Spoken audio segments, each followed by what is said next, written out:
சின்ன மருமகள் சீரியலோட upcoming episode என்னென்னு பார்க்கலாம். இங்கே அப்பத்தா சாவித்ரி கிட்டையும் தாமரை கிட்டையும் ரொம்பவே தெளிவாக பேசுகிறாங்க. சாவித்ரி, நீ தான் திட்டம் போட்டு இப்படி ராஜாங்கத்தையும் சேதுவையும் அவமானப்படுத்தணும்னு நினைக்கிற. ஆனால் இப்பயும் எந்த பிரச்சனையும் இல்லை. நீ செஞ்ச எல்லாத்தையும் சொல்லி உண்மை என்னன்னு ஒத்துக்கிட்டா உன் அண்ணன் ராஜாங்கமும் மனசு மாதிரி உன்னை ஏற்றுப்பான். நாங்களும் பிரச்சனையை பெருசாக்காம போனா போதுன்னு வீட்டுக்கு கூட்டிகிட்டு போவோம். எப்பயும் போல வசதி வாய்ப்போட நீ உன் அண்ணன் வீட்டிலையே சந்தோஷமாக இருக்கலாம். தாமரைக்கும் ஒரு நல்ல வாழ்க்கையை நாங்கள் அமைச்சு கொடுக்குறோம். எங்கள் பேச்சை மீறி நீ ஏதாவது செய்யணும்னு நினச்சி நீயும் இந்த தாமரையும் திட்டம் போட்டதால எங்களுக்கு தெரிய வந்தா என்றைக்கும் எங்கள் முகத்தில் முழிக்க முடியாத அளவுக்கு உனக்கு கண்டிப்பாக பெரிய பிரச்சனை வரும். அதுவும் ராஜாங்கத்தாலேயே. இப்போயாவது புரிஞ்சுக்கோ, உண்மையை என்கிட்டையாவது சொல்லு அப்படின்னு அப்பத்தா கேட்குறாங்க. உடனே சாவித்ரி, எங்கள் பக்கம் நியாயம் இருக்குது. நாங்கள் உண்மையெல்லாம் சொல்லிட்டோம். ஆனால் நீங்கள் தான் சேதுவை நம்பாமல் சேது கண்டிப்பாக தப்பு செஞ்சுருக்க மாட்டான்னு ரொம்ப நம்பிக்கையாக பேசிகிட்ருக்கீங்க. அதான் இங்கே பூ மிதிக்கிறாங்கல்ல, உண்மை என்னன்னு தெரிய வரும். அப்போ புரிஞ்சுப்பீங்க யார் பக்கம் உண்மை இருக்குது நியாயம் இருக்குன்னு. வா தாமரை போகலான்னு சொல்லி தாமரையை கூட்டிகிட்டு போயிடுறாங்க. ராஜாங்கம், அப்பத்தா, மோகனா, இங்கே தமிழ்செல்வி, சேதுன்னு எல்லாருமே சாமிக்கிட்ட நல்லா வேண்டிக்கிறாங்க. நாங்கள் நினச்சது எல்லாம் நல்லபடியாக நடக்கணும், யார் பக்கம் நியாயம் இருக்குன்னு இன்றைக்கி கண்டிப்பாக உண்மை வெளியில் வந்தே ஆகணும்னு வேண்டிக்கிட்டு இங்கே பூ மிதிக்கிறதுக்காக தயாராகிறாங்க. அந்த சமயம் தமிழ்செல்வியும் சேதுவும் நல்ல மனசில் வேண்டிக்கிட்டு அங்கே பூ மிதிக்கிறாங்க. அவங்க நல்லபடியாக பூ மிதித்து அங்கே சாமியோட அருளால் வெளியிலையும் வந்துடுறாங்க. இதை பார்த்துட்டு இங்கே தாமரை சொல்கிறாங்க, அம்மா ரொம்ப பயமாக இருக்குது. என்னதான் நீ சொன்ன மாதிரியே கால் எனக்கு சுடக்கூடாதுன்னு அந்த வாழை மட்டையெல்லாம் வச்சுருந்தாலும் எனக்கு கொஞ்சம் பயமாதாம்மா இருக்குது. சாமி முன்னாடி போய் சொன்னால் ஏதாவது எனக்கு பிரச்சனை வந்துடுமோன்னு பயமாகவே இருக்குமா அப்படின்னு சொல்ல, நான் உன்கிட்ட கொடுத்த மாதிரியே அந்த வாழை மட்டையை உன் காலில் வச்சுருக்கல்ல, கண்டிப்பாக உனக்கு காலும் சுடாது. நீ சீக்கிரமாகவே அங்கே பூ மிதித்து வெளியிலையும் வந்துடலாம். நீ மட்டும் வெளியில் ஆமாம் சேது தான் இந்த தப்பை செஞ்சான், நான் சொல்கிறது எல்லாமே உண்மைன்னு தெளிவாக சாமி முன்னாடியும் அங்கே இருக்க எல்லார் முன்னாடியும் சொல்லிட்ட, என் அண்ணனால் ஒன்றும் செய்ய முடியாது. கண்டிப்பாக சேதுவுக்கும் உனக்கும் கல்யாணம் பண்ணி வச்சு தான் ஆகணும். அப்படி மட்டும் எங்கள் அண்ணன் செய்யலை, அதான் நான் எல்லாரையும் வர வச்சுருக்கேன்ல. அந்த வக்கீல்லேருந்து அவங்க கூட வந்த எல்லாரும் நமக்காக நியாயம் கேட்பாங்க. என் அண்ணன் அவமானப்பட்டு நிற்பார்.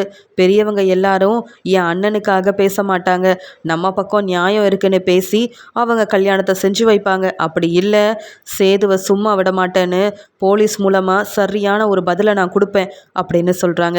சரிம்மா சரிம்மா, நீ இவ்வளோ நம்பிக்கையாக பேசும்போது நான் எதுக்குமா பயப்படணும் அப்படின்னு சொல்லிட்டு இங்கே சாவித்ரி கையில் கொடுத்த மாதிரியே அந்த வாழை மட்டையை கால்லையும் வச்சுட்டு அங்கே பூ மிதிக்கிறதுக்காக தயாராகிறாங்க தாமரை. பயந்துக்கிட்டே இருந்த தாமரையை பார்த்து அங்கே வந்த பெரியவங்க சொல்கிறாங்க, ஏமா தாமரை, அதான் சேதுவும் தமிழ்செல்வியும் அவங்க பூ மிதித்து அங்கே வெளியிலையும் போயிட்டாங்க. இப்போ நீதாமா நல்லா சாமியை மனசில் நினச்சிக்கிட்டு பூ மிதிக்கிறதுக்காக இறங்குமான்னு சொல்ல, இங்கே நமக்கு தான் வாழை மட்டை இருக்கே, எந்த பிரச்சனையும் வராது அப்படின்ற தைரியத்தில் இங்கே பூ மிதிக்கிறதுக்காக இறங்குறாங்க. அந்த சமயம்தான் அப்பத்தா சொல்கிறாங்க, என்ன ராஜாங்கம் இது, நம்ம கருப்பு வேற எந்த ஒரு வாக்கும் சொல்லாமல் அவன் பாட்டுக்கு அமைதியாக நிற்கிறான், என்ன ஆச்சுன்னு கேட்க, தெரியலையேம்மா அப்படின்னு சொல்ல, கருப்புக்கு ஒன்றுமே புரியல. எவ்வளவோ கண்ணை மூடி நம்மளும் வேண்டி பார்த்துட்டோம், ஆனால் இன்னைக்கு என்னால் எல்லார் முன்னாடியும் எந்த ஒரு வாக்கும் சொல்ல முடியாது போலையே அப்படின்ற மாதிரி யோசிச்சுக்கிட்டே நிற்க, அங்கே இருக்க தமிழ்செல்வி, சேதுன்னு எல்லாருமே ரொம்ப குழப்பத்தில் இருக்காங்க. அப்போ சாவித்ரி சொல்கிறாங்க, அது எப்படி இந்த கருப்பால் நடந்ததை சொல்ல முடியும், உண்மை என்னன்னு இந்த கருப்பால் எப்படி கண்டுபிடிக்க முடியும், நானும் என் பொண்ணும் சொன்னது மட்டும்தான் உண்மை, அதனால தான் இப்போ வரைக்கும் எந்த ஒரு வாக்கும் சொல்ல முடியாமல் திருன்னு இந்த கருப்பு முழிச்சிட்ருக்கான். இவன்லாம் ஒரு ஆள், இவன் சொன்னதெல்லாம் நம்பி இப்படி எங்கள் எல்லாரையும் கூட்டிகிட்டு இதில் தாமரையை வேற பூ மிதிக்கணும்னு சொல்லி கூட்டிகிட்டு வர வச்சுருக்கீங்க. ஒழுங்கா நான் சொன்ன மாதிரியே தாமரைக்கும் இங்கே சேதுவுக்கும் கல்யாணம் பண்ணி வச்சுருங்க.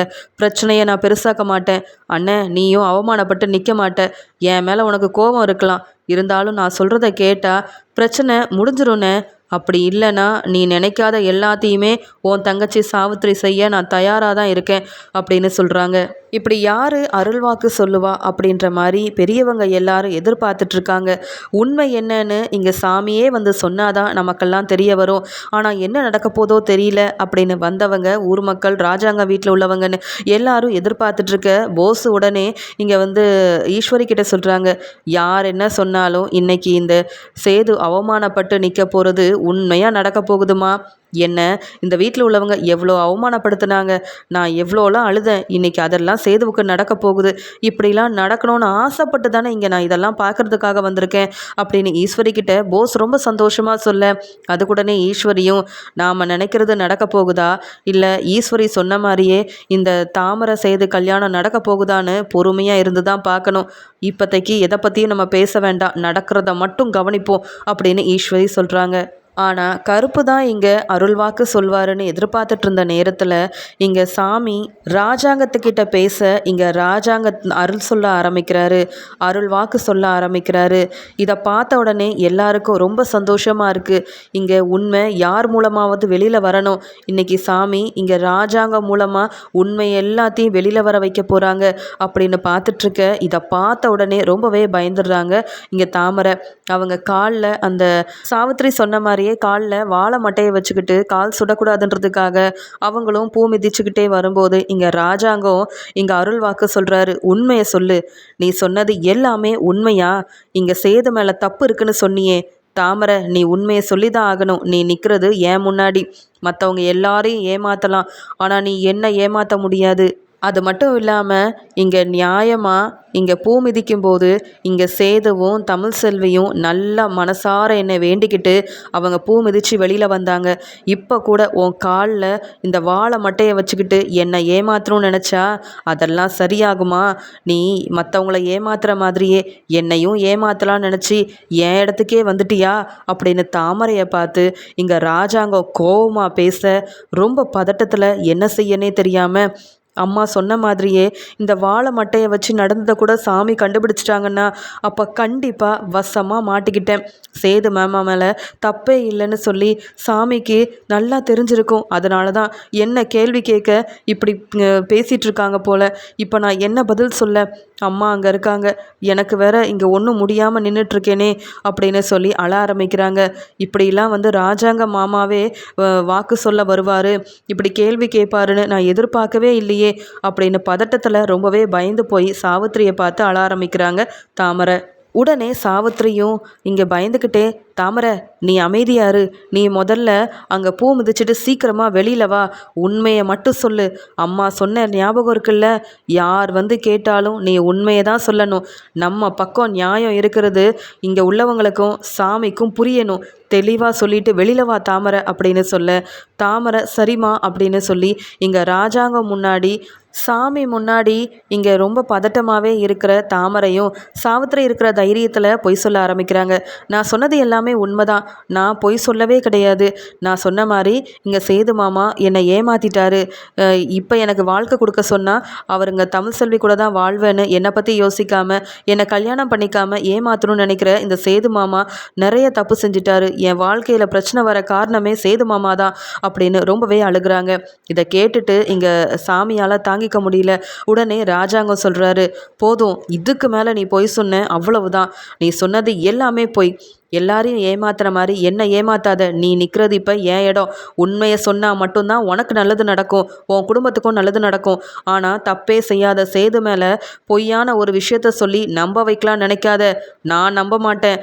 நடந்த எல்லாமே எனக்கு தெரியும். ஓ மூலமாக உண்மை வெளியில் வரணுன்றதுக்காக தான் நானே வந்திருக்கேன். நீ உண்மையை சொல்லலை, உனக்கு என்ன நடக்குன்றத நீயும் உன் அம்மாவும் பார்ப்பீங்க அப்படின்னு வந்து சொல்கிறாங்க. ராஜாங்கம் எல்லாரும் முன்னாடியும் தெளிவாக இப்படி சொல்ல பெரியவங்க அங்கே இருந்த அப்பத்தா மோகனான்னு எல்லாருக்கும் புரிய வருது. அப்போ கண்டிப்பாக சாமி பொய் சொல்ல மாட்டாங்க. பொய் சொல்கிறது எல்லாமே இந்த தாமரை தான். அதனால தான் உண்மையை சொல்ல சொல்லி மறுபடியும் மறுபடியும் இங்கே ராஜாங்கம் கேட்டுக்கிட்டே இருக்க, இந்த தாமரை பொய் சொல்லிக்கிட்டே இருக்காளே அப்படின்னு சொல்லிட்டு அப்பத்தா சொல்கிறாங்க, தாமரை, உனக்கு எந்த பிரச்சனையும் வரக்கூடாதுன்னா இப்போவே சாமி முன்னாடி உண்மையை சொல்லிட்டு நீ முதல்ல வெளியில வா. இல்லை அந்த பிரச்சனையெல்லாம் உன்னால் பார்க்கவே முடியாது.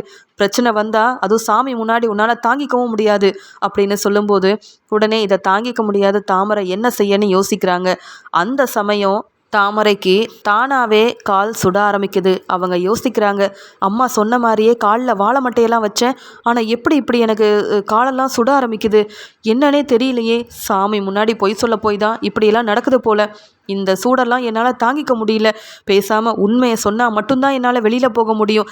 சாமிக்கு முன்னாடி நின்று அம்மாவுக்காகவும் அம்மா கொடுத்த தைரியத்தாலையும் பொய் சொன்னேன்ல, அதனால தான் என்னால் இந்த பூ மிதிக்க முடியாமல் என்னால் இந்த சூடு தாங்க முடியல அப்படின்னு அழ ஆரம்பிக்கிறாங்க. அம்மா, எனக்கு காலெல்லாம் சுடுது.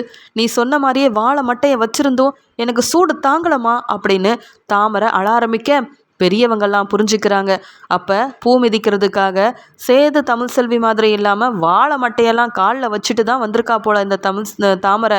அப்போ இவ சொன்னது எல்லாமே பொய் தான். அதனால தான் சாமி முன்னாடி நிற்க முடியாமல் அவளுக்கு கால் சூடு தாங்காமல் இப்படி முடியாமல் நின்றுட்டுருக்கா இந்த தாமரைன்னு அங்கே இருந்த பெரியவங்க வந்தவங்கன்னு எல்லாரும் புரிஞ்சுக்கிறாங்க. உடனே வசந்தி சொல்கிறாங்க, தப்புக்கு மேலே தப்பு செஞ்சு இப்படி சாமி முன்னாடியே பொய் சொன்னால் சாமி சும்மா விடுவாங்களா? இப்போயாவது உண்மையை சொல்லுமா தாமரை, உண்மையை சொல்லிட்டு பூ மிதிக்கிறதுலேருந்து வெளியில் வாமா அப்படின்னு சொல்ல வேற வழி இல்லாமல் சூடு தாங்க முடியாமல் தாமரை அழுதுகிட்டே உண்மையை சொல்கிறாங்க. சாமி முன்னாடி நான் பொய் சொல்லியிருக்கவே கூடாது. என் அம்மா பேச்சை கேட்டது பெரிய தப்பு தான். அது மட்டும் இல்லாமல் சேது மாமா மேலே தப்பு இருக்குன்னு சாமி முன்னாடி நான் சொன்னது எல்லாமே பொய். நான் எப்படியாவது இங்கேருந்து வெளியில் வரணும், என்னை விட்டுருங்க அப்படின்னு சொல்ல உடனே ராஜாங்க சொல்கிறாரு, முடியாது, எல்லா உண்மையும் சொல்லிட்டு தான் நீ வெளியில் வரணும். அப்படி இல்லை உனக்கு நடக்கிறத பார்த்துட்டு சாவித்திரி உண்மையை சொல்லுவா அப்படின்னு சொல்ல அங்கே வந்த சாவித்திரி கூட்டிகிட்டு வந்த அந்த வக்கீல் கூட வந்த எல்லாருமே இதை பார்த்துட்டே இருக்காங்க. என்ன இந்த சாவித்திரி சொன்னது என்னவோ வேறு மாதிரி இருக்குது, இங்கே நடக்கிறதெல்லாம் வேறு மாதிரிலாம் இருக்குது, எது உண்மைன்னு புரியலையே அப்படின்னு பார்த்துக்கிட்டே இருக்கிறாங்க. அந்த சமயம் தாமரை உண்மையை சொல்கிறாங்க. அம்மா, வேறு வழி இல்லைம்மா, என்னால் சூடு தாங்கலை, நான் வெளியில் வரணும், நல்லபடியாக வெளியில் வரணும், இல்லைனா எனக்கு என்ன வேணாலும் ஆயிரும் போலம்மா. சாமி முன்னாடி நீ தானம்மா பொய் சொல்ல சொன்னேன், இப்போ நீ வெளியில் நிற்கிற, என்னால் தாங்க முடியலம்மா, நான் உண்மையை சொல்லிடுறேம்மா அப்படின்னு அழுகிறாங்க. தாமரை, நீ வெளியில் வந்துரு தாமரை அப்படின்னு சொல்ல உண்மையை சொல்லிட்டே வரம்மா அப்படின்னு சொல்லி நடந்தது எல்லாமே இங்கே தாமரை எல்லாரும் முன்னாடியே சொல்கிறாங்க. நான் சொன்னது அம்புட்டுமே பொய் தான். சேது மாமா எந்த தப்புமே செய்யலை. அவரோட பிறந்தநாளப்போ கேக்கில் தேவையில்லாத பொருளை கலந்தது எங்கள் அம்மா, கொண்டு போய் கொடுத்தது நான். அதை சாப்பிட்ட உடனே இங்கே சேது மாமா மயங்கிட்டாரு. எனக்கும் இங்கே சேது மாமாக்கும் இடையில எந்த பிரச்சனையும் நடக்கலை, எந்த தப்பான ஒரு விஷயமும் நடக்கவே இல்லை. அப்படி நடந்ததா பொய் சொல்ல சொன்னதே எங்கள் அம்மா. ஏன்னா சேது மாமாவை நான் கல்யாணம் பண்ணிக்கணும்னு ஆசைப்பட்டேன். ஆனால் என் வாழ்க்கையை ஒன்றும் இல்லாமல் செஞ்சுட்டு தமிழ் செல்வி அந்த இடத்துல வந்தது எனக்கு பிடிக்கவே இல்லை. எப்படியாவது தமிழ் செல்வியை வீட்டை விட்டு வெளியில் அனுப்பணுன்றதுக்காக தான் நான் ஃபோன் பண்ணி போலீஸை வர வச்சதை கூட மறைச்சிட்டு தமிழ் செல்வியை கார் செட்டில் தங்க வச்சோம். தமிழ் செல்வியும் சேதுவும் பிரிஞ்சு இருக்கிறத காரணமாக வச்சுக்கிட்டு நான் சேது மாமாவை கல்யாணம் பண்ணிக்கணும்னு ஆசைப்பட்டேன். ஆனால் சேது மாமா தமிழ் செல்வியோட ஞாபகமாகவே தான் இருந்தார். அன்னைக்கு கூட அவர் பிறந்தநாளப்போ ரொம்ப ட்ரிங்க்ஸ் பண்ணியிருந்தார். அந்த சமயம்தான் நாங்கள் இப்படி ஒரு திட்டம் போட்டோம். எப்படியும் இங்கே மாமாவோட பிறந்தநாளைக்கு வாழ்த்து சொல்ல வீட்டில் உள்ள எல்லாரும் ரொம்ப சந்தோஷமாக இங்கே சேது மாமாவை பார்க்க வருவீங்கன்னு தெரிஞ்சுக்கிட்டு தான் நான் தான் சேது மாமாவோட ரூமுக்கு போனேனே தவிர்த்து அவரால் எனக்கு எந்த பிரச்சனையும் நடக்கலை. சேது மாமா ரொம்ப நல்லவர். தமிழ் செல்வியோட ஞாபகமாக தான் அவரை பிரிஞ்சிருந்தாலும் அவர் வாழ்ந்துட்டு இருந்தார். என் அம்மா பேச்சு கேட்டு பெரிய தப்பு செஞ்சிட்டேன். அதை விட உண்மையை சாமி முன்னாடியாவது நான் சொல்லியிருக்கணும். ஆனால் என் அம்மா பேச்சை கேட்க தான் எனக்கு பிரச்சனை இப்போ என்னால் இங்கே நிற்கக்கூட முடியல, எங்கள் காலெல்லாம் பாருங்க அப்படின்னு சொல்லி என்னை எப்படியாவது நான் உண்மையை சொன்னதால் நான் வெளியில் வரட்டுமான்னு சொல்ல உடனே ராஜாங்க சொல்கிறாரு, பார்த்தீங்களா, தப்பே செய்யாத சேது தப்பு செஞ்சான்னு பொய் சொல்லி ஏமாத்தின இந்த தாமரைக்கு சரியான பதில் கிடைக்க தான் போகுது அப்படின்னு சொல்ல உடனே தாமரையும், நான் தான் உண்மையெல்லாம் சொல்லிட்டேனே, என்னை விட்டுருங்க, என்னால் நிற்க முடியல, கால் சூடு தாங்கலை, என்னால் முடியலையே, என்னால் நிற்கவும் முடியல, இனி நடக்கக்கூட முடியாது போல அப்படின்னு ரொம்பவே அழுக அங்கே வந்த சாவித்திரி, நீ வா தாமரை, நான் உன்னை வெளியில் கொண்டு வரேன் தாமரை அப்படின்னு சொல்ல இங்கே சாமி தாமரையவும் சாவித்திரியவும் பார்த்து முறைக்கிறாங்க. சாவித்திரி, நீ செஞ்சதுக்கு நீ நல்லா அனுபவிப்ப. உன் பொண்ணுக்கு கல்யாணம் பண்ணி வைக்க செய்யாத தப்பை சொல்லி இங்கே சேதுவை அவமானப்படுத்தணும்னு நினச்சி தானே இங்கே வந்த. உனக்கும் உன் பொண்ணுக்கும் சரியான பதில் கிடைக்க போகுது அப்படின்னு சொல்கிறாங்க. அப்படின்னு சாமி சொல்லிட்டு இருக்கும்போதே சாவித்ரி தாமரையை வெளியில் கூட்டிகிட்டு வர்றதுக்காக முயற்சி செய்கிறாங்க. அந்த சமயம் சாவித்ரியும் அங்கே பூ மிதிக்கிற அந்த இடத்துலையே அங்கேயே இறங்கிடுறாங்க. இங்கே 2 பேருமே அங்கே பூ மிதிக்கிற இடத்துல இறங்குறதுனால சூடு தாங்க முடியாமல் சாமி முன்னாடியே அவங்க அழுகுறாங்க. வேற வழி இல்லாமல் ரொம்ப பெரிய பிரச்சனை நடக்குது. சாமி முன்னாடி பொய் சொன்னவங்களுக்கு என்ன நடக்கும்னு உங்களை பார்த்து தெரிஞ்சுக்கட்டும். பொய் சொல்லி மற்றவங்கள ஏமாத்தணும்னு நினச்சிங்கல்ல, இதுதான் உங்களுக்கு சரியான நிலைமை அப்படின்னு சாமி எல்லாரும் முன்னாடியும் உண்மையை வர வச்சது மட்டும் இல்லாமல் தெளிவான பதிலும் இங்கே சாவித்திரிக்கும் தாமரைக்கும் கிடைக்குது. இங்கே சாவித்ரி ரொம்ப நல்லவங்க. சாவித்ரி தன்னுடைய பொண்ணுக்காக இவ்வளோ தூரம் வந்திருக்காங்க. ஒரு நல்ல நியாயத்தை வாங்கி கொடுக்கணும்னு சாவித்ரி பேச்சை நம்பி வந்த அங்கே வக்கீல் கூட வந்தவங்க எல்லாருமே அங்கே வந்து சாமி முன்னாடி நடந்ததெல்லாம் பார்த்து தான் புரிஞ்சுக்கிறாங்க.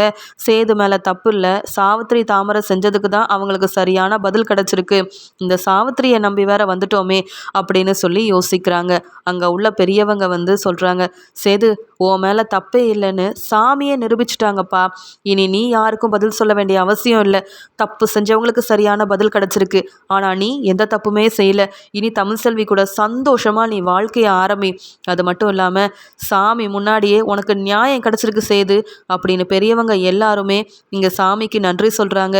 சேதுக்கிட்டேயும் சந்தோஷமாக பேசுகிறாங்க. உடனே அப்பத்தா அழுதுகிட்டே, பாத்தியா ராஜாங்கம், உன் தங்கச்சியும் உன் தங்கச்சி பொண்ணு தாமரையும் செஞ்ச தப்பால் அவங்க 2 பேரும் இப்போ அழுகிறாங்க. வரம் கூட முடியாத ஒரு நிலைமையில் அவங்களுக்கு இப்போ இருக்கிறாங்க. இதெல்லாம் நடக்கக்கூடாதுன்னு தான் உண்மையை சொல்லிடுன்னு சாவித்திரிக்கிட்டேயும் தாமரைக்கிட்டேயும் எவ்வளவோ எடுத்து சொன்னேன். சாமி முன்னாடி போய் சொன்னால் அவங்களால நல்ல வாழ்க்கை வாழ முடியுமா? எவ்வளவோ சொன்னேன். உண்மையை சொல்லிடு சாவித்ரி. உன் அண்ணன் வீட்டில் நீ சந்தோஷமாக எப்பயும் போல இருக்கலான்னு. என் பேச்சை கேட்காத சாவித்திரியோட நிலைமையை பாரு அப்படின்னு சொல்லி இங்கே சாவித்ரி தாமரையை பார்த்து கண் கலங்கி போய் நிற்கிறாங்க அப்பத்தா. இருந்தாலும் என் பேரை சேது மேலே நம்பிக்கை வச்சேன். அதே மாதிரி உண்மை என்னன்னு எல்லாருக்கும் தெரிய வந்துருச்சு. இனி சேதுவுக்கும் தாமரைக்கும் கல்யாணம் பண்ணி வைக்கணுன்ற அவசியமே கிடையாது அப்படின்னு அப்பத்தா சொல்ல மோகனா மற்ற எல்லாருமே ரொம்ப சந்தோஷப்படுறாங்க. ஈஸ்வரி ரொம்பவே பதட்டமாக பதறி போயிருக்காங்க. இப்படி பெருசாக திட்டம் போட்ட சாவித்திரிக்கே இந்த நிலைமை வந்துச்சுன்னா தமிழ்செல்வியை வீட்டை விட்டு வெளியில் அனுப்பணும்னு நினச்சா எனக்கும் போஸுக்கும் சித்ராவுக்கும் என்ன நடக்குமோ தெரியலையே. கொஞ்சம் பொறுமையாக தான் இருக்கணும். சாமியே அந்த சேது பக்கமும் தமிழ்செல்வி பக்கமும் தான் இருக்காங்க. நியாயம் பக்கம் தானே சாமியே இருப்பாங்க அப்படின்னு சொல்லி ஈஸ்வரியும் நினைக்கிறாங்க. சாமிக்கிட்ட இங்கே சேது தமிழ்செல்வி அப்பத்தா மோகனான்னு எல்லாருமே ஆசீர்வாதம் வாங்குறாங்க. இனி உங்களுக்கு எந்த பிரச்சனையும் யாராலையும் வராது. உங்கள் குடும்பத்துக்கு நான் எப்பயுமே துணையாக இருப்பேன் அப்படின்னு சாமி மூலமாக உண்மைலாம் வெளியில் வந்தது மட்டும் இல்லாமல் வீட்டில் உள்ளவங்களுக்கெல்லாம் அருள் வாக்கு சொல்லிட்டு ரொம்ப சந்தோஷமாக அங்கே வீட்டில் உள்ளவங்களை அனுப்புகிறாங்க. அதுக்கப்புறமா ராஜாங்கம் சொல்கிறாங்க, பார்த்தீங்களாம்மா எதுக்காக கோயிலுக்கு கூட்டிகிட்டு வரணும் அப்படின்னுலாம் இந்த சாவித்திரி அந்த பேச்சு பேசினாலே இப்போ சாமியே என் மூலமாக உண்மையை நிரூபிக்கிறதுக்காக தான் நானே இங்கே வந்தேன்ற மாதிரி தான் எனக்கு தோணுது. பரவாயில்ல, என் பையன் சேது மேலே தப்பே இல்லைன்னு தெரிய வந்துருச்சுல, அது வரைக்கும் போதும். இனி சாவித்திரியை பற்றி யாரும் நம்ம வீட்டில் பேச வேண்டாம். அவள் செஞ்ச தப்புக்கு தான் அவளுக்கு இப்படி ஒரு நிலைமை. அவள் ஹாஸ்பிட்டல்லையே இருக்கட்டும். அவளை யாரும் போய் பார்க்கவும் வேண்டாம். அவள் இந்த வீட்டு பக்கம் வரவும் வேண்டாம். அவளை என் தங்கச்சின்னு நினச்சி பாசமாக வீட்டில் வச்சுருந்தேன். அவளுக்கு வாழ்க்கை இல்லை. அதனால் தாமரைக்கு ஒரு நல்ல வாழ்க்கையை அமைச்சு கொடுக்கணும், பெரிய இடத்துலேருந்து மாப்பிள்ளையெல்லாம் பார்க்கணும்னு நினச்சேன். ஆனால் என் பையனே ஏமாத்தணும்னு நினச்ச சாவித்திரி தாமரையை என்றைக்கும் என் வீட்டு பக்கம் நான் பார்க்கவே விரும்பவே இல்லை அப்படின்னு சொல்லிட்டு அங்கே கோயிலுக்கு வந்த எல்லாரும் உண்மையும் தெரிஞ்சிருச்சு. இங்கே என் பையன் தப்பு செய்யலைன்னு எல்லாருக்கும் புரியவும் வந்துருச்சு. நியாயம் எங்கள் பக்கம் இருந்ததுனால ரொம்ப சந்தோஷமாக எல்லாரும் வீட்டுக்கு கிளம்பி போகிறாங்க. அங்கே வந்த வக்கீல் கூட வந்த எல்லாருமே சாவித்திரியை திட்டுறாங்க. ஏமா நீ எல்லாம் என்னம்மா ஆளு? உன்னை நம்பி நீ சொன்னதெல்லாம் உண்மை நம்பி உன் பொண்ணுக்காக பேச வந்து எங்களுக்கு சாமி மூலமாக உண்மை என்னன்னு நல்லா தெரிஞ்சிருச்சு. சொல்லப்போனால் நீ செஞ்ச இந்த தப்புக்கு உன் மேலேயும் உன் பொண்ணு மேலேயும் தான் ராஜாங்கம் கம்ப்ளைண்ட் கொடுக்கணும். அப்படி அவங்க கொடுத்தா நாங்களே உங்களை சும்மா விட மாட்டோம். இனியாவது உதவி வேணும்னு எங்களுக்கு பக்கமே வந்துடாதீங்க. உங்களை மாதிரி ஆளுக்கெல்லாம் எங்களால் என்றைக்கும் உதவி செய்ய முடியாது. தப்பு செய்யாத சேது தம்பி மேலே இவ்வளோ பெரிய பிரச்சனை செய்யணும்னு நினச்சிங்களே, அதனால தான் அந்த சாமி முன்னாடியே உங்களுக்கு இவ்வளோ பெரிய பதில் கிடச்சிருக்கு. இனியாவது திருந்துங்க அப்படின்னு திட்டிட்டு போகிறாங்க. இங்கே சாவித்திரியும் தாமரையும் அழுதுகிட்டே ஹாஸ்பிட்டலில் இருக்காங்க. அப்போ தாமரை சொல்கிறாங்க, அம்மா நான் தான் சொன்னேனே, சாமி விஷயத்தில் நாம் இப்படி செய்கிறதெல்லாம் பெரிய தப்பு. சாமி முன்னாடி பொய் சொல்லக்கூடாது, பயமாக இருக்குன்னு. நீ என்னவோ எனக்கு தைரியம்லாம் சொன்ன. இப்போ ஓ நிலைமையவும் என் நிலைமையவும் பாருமா. 2 பேரும் முடியாமல் நடக்க முடியாமல் எங்கே போகிறதுன்னு தெரியாமல் ஹாஸ்பிட்டலில் இருக்கோம். இனி மாமா முன்னாடி போய் நிற்க முடியுமா? உதவி கேட்டு இங்கே ராஜாங்க மாமா வீட்டுக்குள்ளே போக முடியுமா? நாம் சொன்ன பொய்யெல்லாம் முன்னாடியே மாமா முன்னாடி சொல்லி மன்னிப்பு கேட்டிருந்தா கூட போனா போதுன்னு வீட்டில் தங்க இடம் கொடுத்துருப்பாரு. இப்போ சித்தப்பா வீட்டுக்கும் போக முடியாது. இங்கே ராஜாங்க மாமாவும் ஏற்றுக்க மாட்டார். நம்ம நிலமையை பாரு, நடக்க முடியாமல் ஹாஸ்பிட்டலில் யாரும் இல்லாமல் தனியாக இருக்கும். இப்படியெல்லாம் நடக்கணும்னாமா நீ ஆசைப்பட்டு என்னை பொய் சொல்ல வச்ச? உன்னை நம்பினது தாம்மா பெரிய தப்பு. சேது மாமா கூட கல்யாணம் ஆகலைனாலும் பரவாயில்லன்னு உன் பேச்சை கேட்டு நான் பொய் சொல்லியிருக்கவே கூடாது. அதனால தான் இப்படி ஒரு நிலமை. இப்போ சேது மாமா தமிழ்செல்வி கூட சந்தோஷமாக அந்த வீட்டில் வாழ்வார். ஆனால் நான் பாரு எந்த நிலமையில இருக்குன்னு. என்னை யாராவது பொண்ணு கேட்டு வருவாங்களா? என்னை பற்றி எல்லாருக்கும் தெரிஞ்சிருச்சு. நான் இந்த குடும்பத்தையே ஏமாத்துறேன்னு தெரிஞ்ச என்னையும் உன்னையும் வெளியில் யாராவது மதிப்பாங்களாமா? என்னம்மா இப்படி செஞ்சுட்டு தப்புக்கு மேலே தப்பு செஞ்சு இப்படி சாமி முன்னாடி பொய் சொன்னால் இந்த நிலமை தான் வரும்னு நான் நல்லாவே புரிஞ்சுக்கிட்டேன். இனி யாருக்காகவும் எதுக்காகவும் பொய் சொல்லவும் மாட்டேன். நான் யாரையும் ஏமாற்றவும் மாட்டேம்மா. இப்படி செஞ்சால் பெரிய தப்புன்னு சாமியே எனக்கு நல்லா புரிய வச்சிருச்சு அப்படின்னு ரொம்பவே அழுகிறாங்க தாமரை. உடனே சாவித்திரியும், ஆமாம் தாமரை, நீ சொல்கிறது எல்லாமே உண்மைதான். என் அண்ணன் குடும்பத்தை ஏமாத்தினா உனக்கு ஒரு நல்ல வாழ்க்கை கிடைக்கும்னு நினச்சேன். ஆனால் நாம் ஏமாற்றி பொய் சொன்னதுக்கு தான் இப்படி நம்மளுக்கு நடக்கும்னு நான் எதிர்பார்க்கவே இல்லை. சாமி முன்னாடி பொய் சொன்னால் என்ன நடக்கும்னு நான் நல்லா புரிஞ்சுக்கிட்டேன். இனியாவது எங்கேயாவது போய் நம்ம வாழ்க்கையை பார்ப்போம். என் அண்ணன் என்னை கண்டிப்பாக ஏற்றுக்க மாட்டார். எல்லாரும் முன்னாடியும் அவமானப்பட்டு நின்னாச்சு. இனி என் அண்ணன் வீட்டு பக்கம் போகக்கூட என்னால் முடியாது அப்படின்னு சொல்லி தாமரையோட வாழ்க்கை இனி என்ன ஆகுமோ தெரியலையே. பொய் சொல்லி ஏமாத்துனதுனால தான் எனக்கு இப்படி ஒரு நிலமை, என் அண்ணன் முகத்திலேயே முழிக்க முடியாத ஒரு நிலமை வந்துருச்சே அப்படின்னு அவமானப்பட்டு தாமரையோட வாழ்க்கையை நினச்சி ரொம்பவே மனசு வேதனைப்பட்டு இருக்கிறாங்க சாவித்ரி. வீட்டுக்கு வந்த சேதுவையும் தமிழ்செல்வியவும் ரொம்ப சந்தோஷமாக வீட்டுக்குள்ளே வர வச்சு இங்கே ஆசிர்வாதம் கொடுத்து, இங்கே இனி அந்த சாவித்திரி தாமரையால் மட்டும் இல்லை, வேறு யாராலையும் உங்கள் வாழ்க்கையில் எந்த பிரச்சனையும் வராது அப்படின்னு ராஜாங்கம் சந்தோஷமாக சொல்ல, தமிழ்செல்வியும் இங்கே சேதுவும் தங்களுடைய வாழ்க்கையை ரொம்பவே சந்தோஷமாக வாழ ஆரம்பிக்கிறாங்க. தமிழ்செல்வி சேதுவோட வாழ்க்கையில் சரியான ஒரு நியாயம் கிடச்சி 2 பேரும் சந்தோஷமாக வாழ்கிறத பார்த்து அப்பத்தா ரொம்பவே மன நிறைவோடு இருக்கிறாங்க. இங்கே மோகனா, மலரு, ராஜாங்கோன்னு எல்லாரும் நினைக்கிறாங்க சாவித்திரி தாமரையால் வந்த பிரச்சனைக்கு நல்ல ஒரு முடிவு வந்துருச்சு அப்படின்னு. இவங்க எல்லாருமே ரொம்ப சந்தோஷப்படுறாங்க.